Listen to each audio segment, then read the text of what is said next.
we shall continue with our understanding of aromatic character. In the last two video sessions, we got a fairly good amount of idea about what is aromatic and anti-aromatic compound. One thing for sure is we have considered only cyclic systems which are conjugated. Now, that entire understanding must constitute a basis to enunciate a rule position today, such that this rule position will constitute a ready reckoner by which you can recognize a molecule to be aromatic or anti-aromatic. Therefore, today we shall focus on Huckel's rule of aromatic character.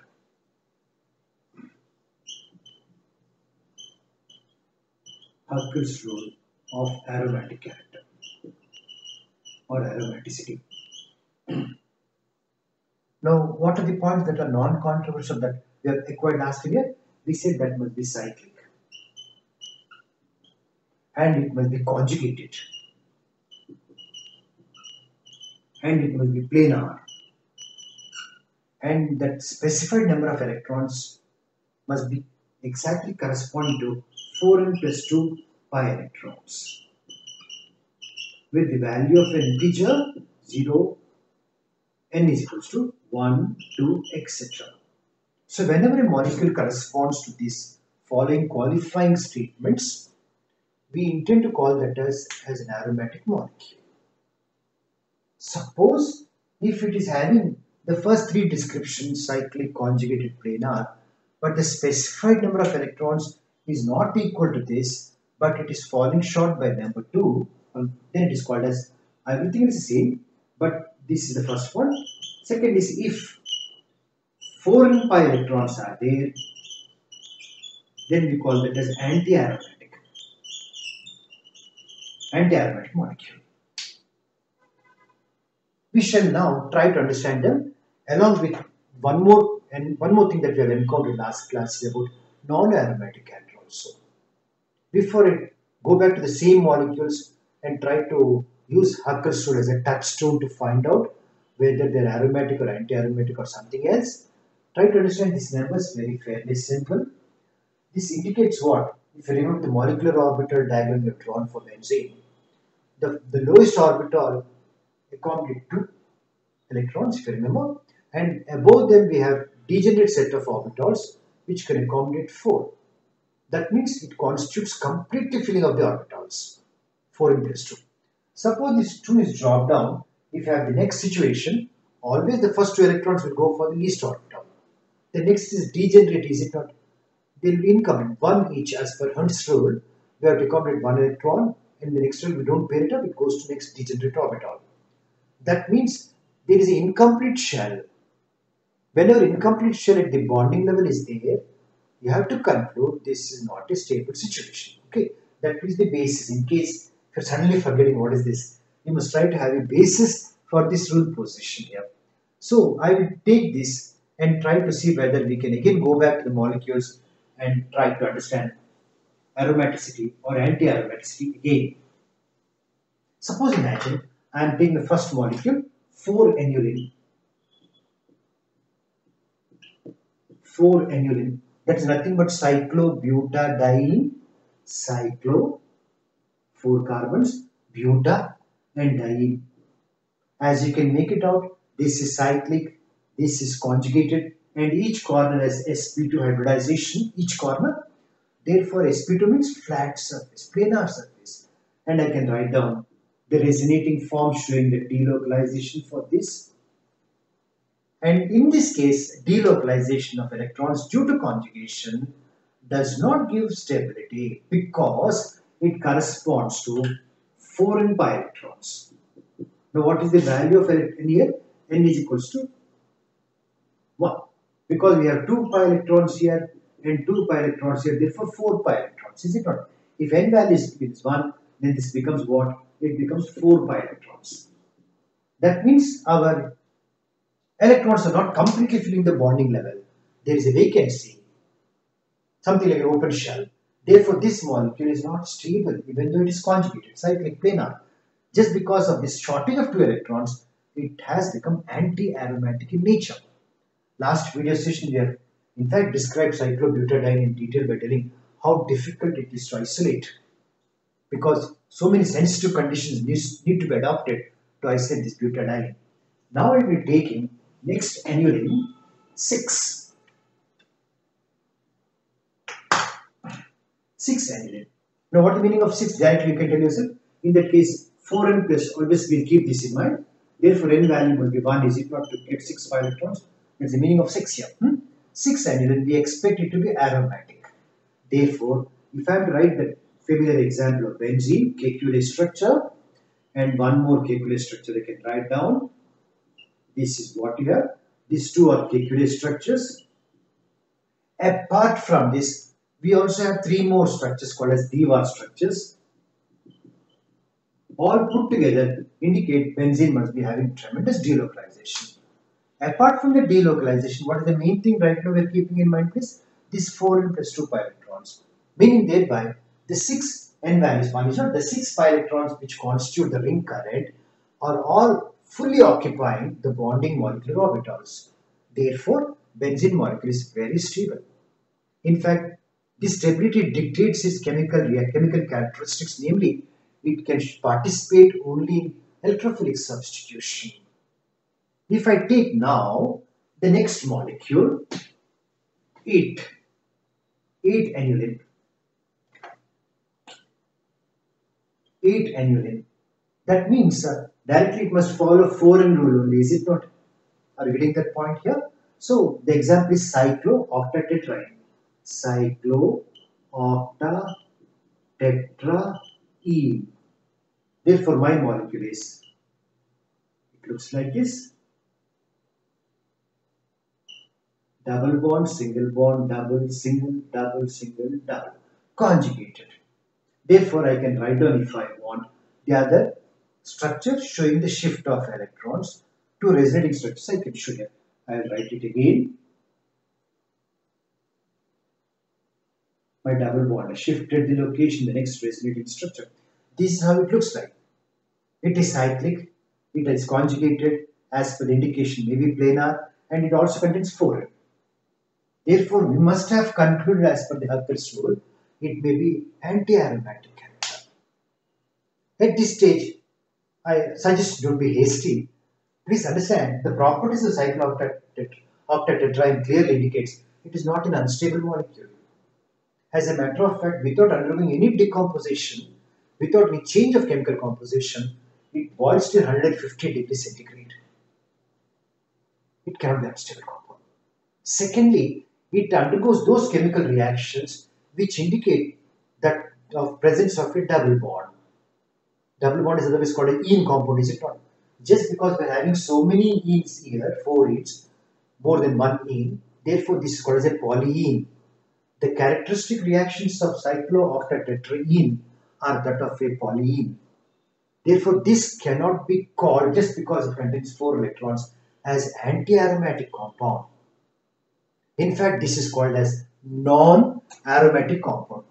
Non-aromatic compound. Later on, structural studies of cyclooctatetraene indicated the structure that we have written is not exactly accurate. In fact, experiments have indicated the structure of cyclooctatetraene is something like a top structure. Top structure. Let me write that. And the top structure I am writing, I will show the p orbitals before they overlap to form pi bonds. So let me draw that structure for cyclooctatetraene. Then you will understand why it is not behaving as anti-aromatic compound. Instead, why it is behaving like a polyene. Now I am drawing the structure.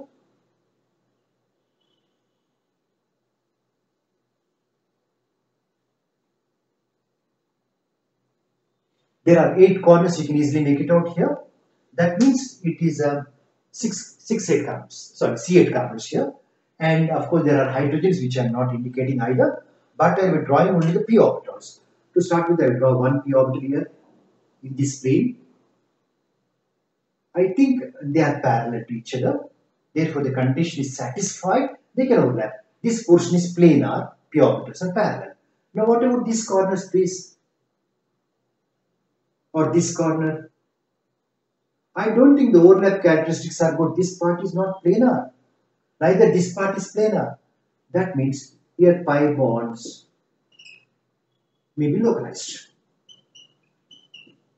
Similarly, pi bond here could be localized. In that case, the conjugation is not extending throughout the ring system.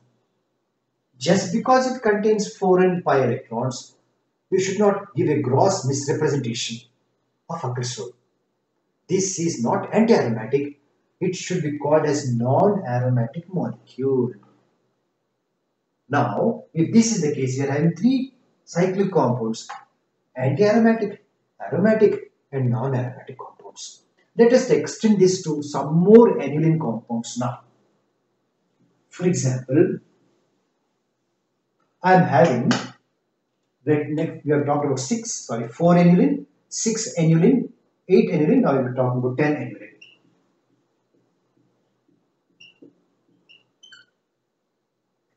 Therefore, as per the rule position, remember, I think this should come under 4n plus 2 pi electrons.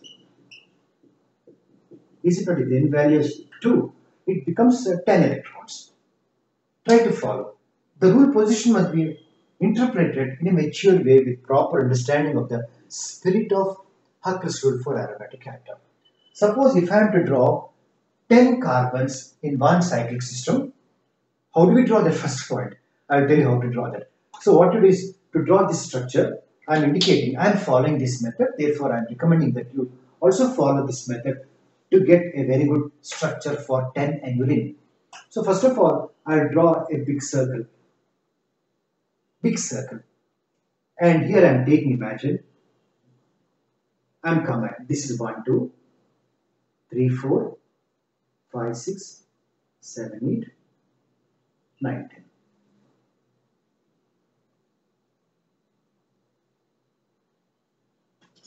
1, 2, 3, 4, 5, 6, 7, 8, 9, and one more molecule, and 10. This is my cyclo 10 compound. So if I rub off all the circular portions, you can make out how I got it. Probably with the better skills, we can draw much better than me, but this is my 10 aniline compound. If this is so, try to follow. There are double bonds in alternate locations, not 10 and 1 and 2 and 3 and 4 and 5 and this one and this one. This is what I am getting. A cyclic structure like this, there is a tremendous strain, this angle strain is there. Therefore, I don't think, even though it looks like cyclic conjugated, it has a tremendous strain. The tremendous strain, what does it mean? It is not a stable molecule, even though it may contain 4n plus 2. Suppose if I want to make, because all of them are cis, watch out here, what is the cis molecule is? If I take this molecule, they are on the same side. Are you getting that point here? They are on the same side. So this cis isomer that I have drawn for 10 aniline is a tremendous strain here. Therefore, I will not call this as aromatic molecule. What about the trans isomer? I will draw that also. The trans isomer I will draw in a slightly different way. What I will do is, I will draw like this, try to follow what I am doing here. Don't combine them. Imagine I have a double bond here and a double, because I have called that as trans. What is the meaning of that? This hydrogen, I am redrawing this. This trans isomer I am redrawing. I am having here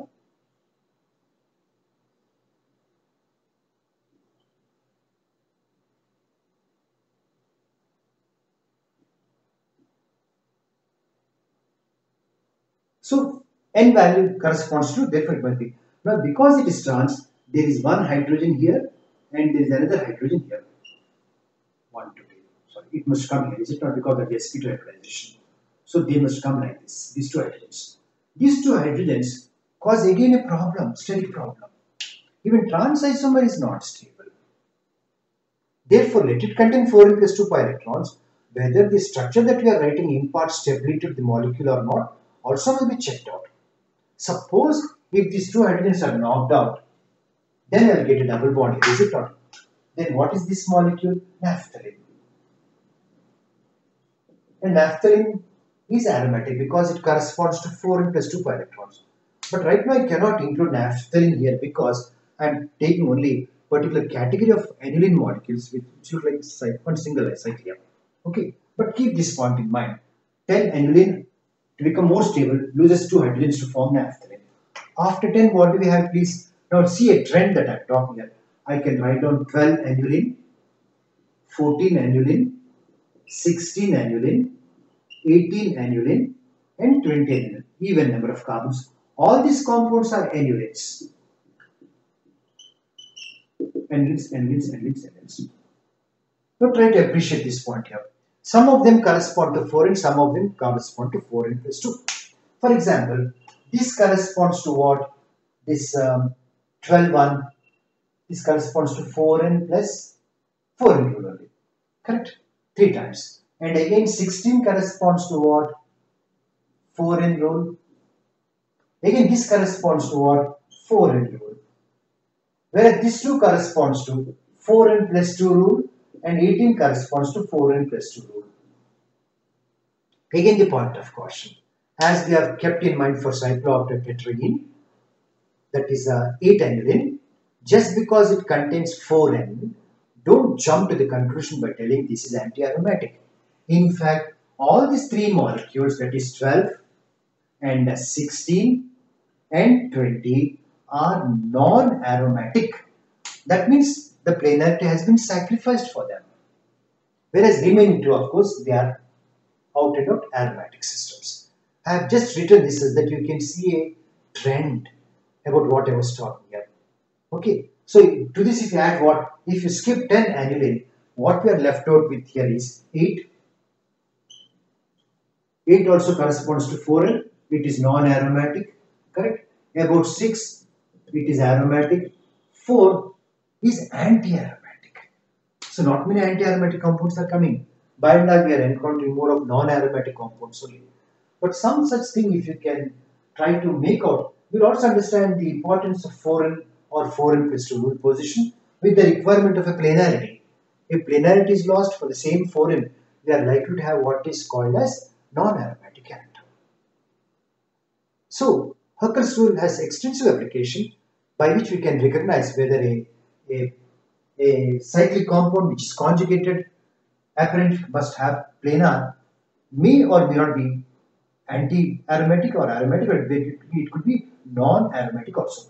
Only 10 molecule, that is 10, and remember, it is interesting because that prefers to form naphthalene because there is a tremendous strain in that monocyclic system, thereby cis of course is the angle strain, and in the trans molecule there is 2 hydrogens are clashing with each other. To overcome them, they have decided to lose 2 hydrogens in it. In the process, it has become what is called as a 2 naphthalene type of system. Of course, that is aromatic. Okay, there is some trend that I want you to remember. So, if you try to remember this point, you can now generalize, is it not? So, whenever you have this many number of electrons, maybe carbon compounds may be neutral or may not be neutral, but still you can easily categorize them. As they become larger and larger, the problem is you cannot get planarity condition. Therefore, the 4n system tends to become non-aromatic nature. If they are non-aromatic, what does it mean? They show the behavior that is expected of a polyene. If it is anti-aromatic, it is difficult to prepare also. I said all these problems are there. Therefore, you can easily remember this aromatic character with the help of Huckel's rule. Now, we have to consider, apart from this, we must raise this question and answer, is there a possibility for aromatic character to be present even in charged structures? That is, can we have aromatic character or anti-aromatic character for a cation or for an anion? Of course, charged species are unstable, but sometimes charge can become minimized, is it not? Because the structural advantages we have here. So, same thing we try to follow. In the next video session, we'll try to understand about cations and anions that are formed from neutral species and whether these charged species have an aromatic or an anti-aromatic character. This will take it up in the next video session. Thank you.